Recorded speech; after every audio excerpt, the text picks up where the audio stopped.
It is important to use the awakening power in order to live our life. The spiritual awakenings mean that one is not drowned in their feelings and emotions and having no fixation to any type of mind conditions. We should not live our life in the way that we are lonely, depressed, or inactive. Our life should be function through the power of the spiritual awakening. This is as same as when we are trying to cross the road. We cannot be in the inactive motion or sleepy motion because it is risky. We have to be fully awakened in order to be safe. This is like life itself. To live our life is always driven by suffering. Living the life is risky and dangerous. Therefore, don't be inactive or dull. We have to be awakened out of all the difficulties that was created by life. However, awaken in the way that you are not fixated to anything or expecting anything. Just be awake and letting go, and don't feel frightened. Be awakened without hesitation, without doubt, without obstruction, without fixation and expectation. To be awakened like those enlightened ones is to awaken from all the fixation of the mind, from the inactive mind or the drowning stage of the mind. Awaken out of the obsessions and depressions within the mind. Awaken from the fixation to the self and the external phenomena. In this way, we can easily let go of suffering without trying to holding on to anything, without any burden. In conclusion, just be awakened out of suffering. It is quite common that we like to be clinging to the mind stage, drowning in our feelings and emotions. We cannot shine through our life because of the obsession, cannot be rejoiced, cannot be shining out and breaking through all obstruction. Therefore, always remember to be awakened out of all fixation. Fixation to the life, fixation to the present stages of the mind and external phenomena. Awaken out of life itself. Another thing that we should use in living our life is to use the forgiveness statements to forgive and to ask for forgiveness, because sometimes our obstruction and doubt happens because our past karma, which created the negative karmic payback. Forgiveness statement will help us to clear all obstructions of feeling regret and to clear all the karmic obstruction, which is the cause of our suffering. It will help us to learn how to forgive ourselves and others, and also give the opportunity for us to ask for forgiveness from others as well. It is no use for us to repeat our wrongdoing in the past. We should learn to forgive ourselves for all the wrongdoing that we have done. And in the same way, it is no use to blame and repeat other people's wrongdoing. We should forgive all.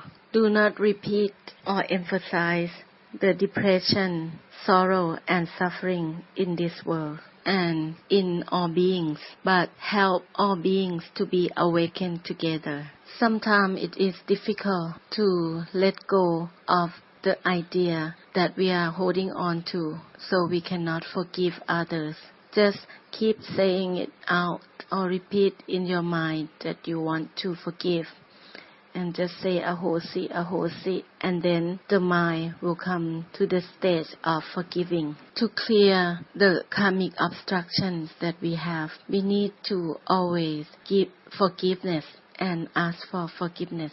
Asking for forgiveness and give forgiveness will help us to be liberated from suffering.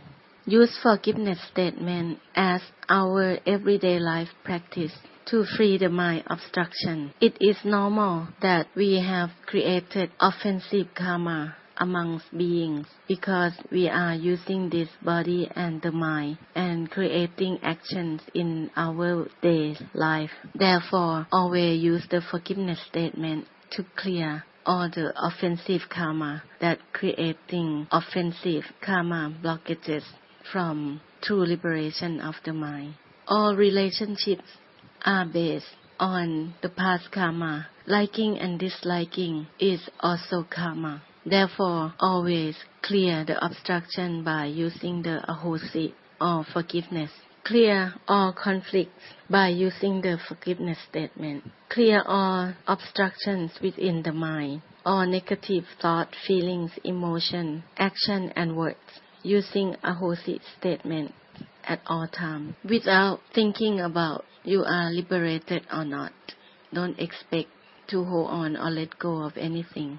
Asking for forgiveness and give forgiveness will help us to reach the true liberation from all the obstruction within the mind. Always clear the karmic emotions from having the attachment and doubt and conflict. Clear and cancel all obstruction through using the forgiveness statement. Then true liberation will be arises naturally. Another teaching that is beneficial to the way of how we should live our life is to always give without expectation of getting anything in return.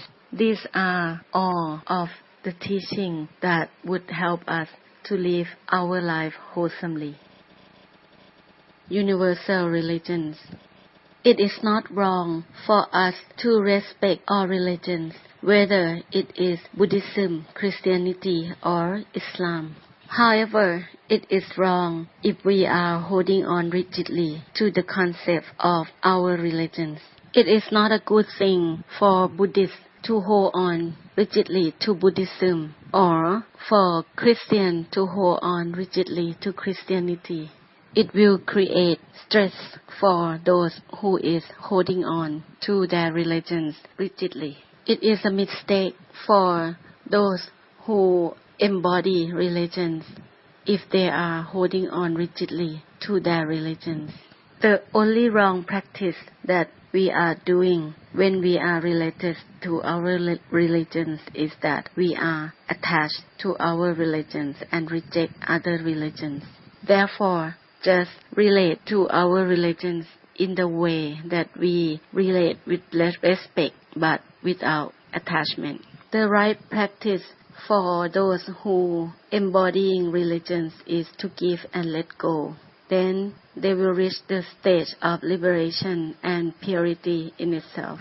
Purity arises from giving without expectation.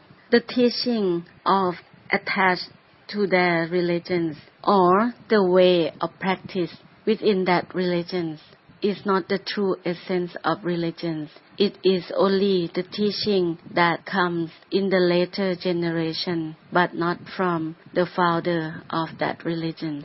The teaching of later generations will lead ones to be in disharmony with other religions, will not give and share all the goodness with all beings. It is not the true essence of religions.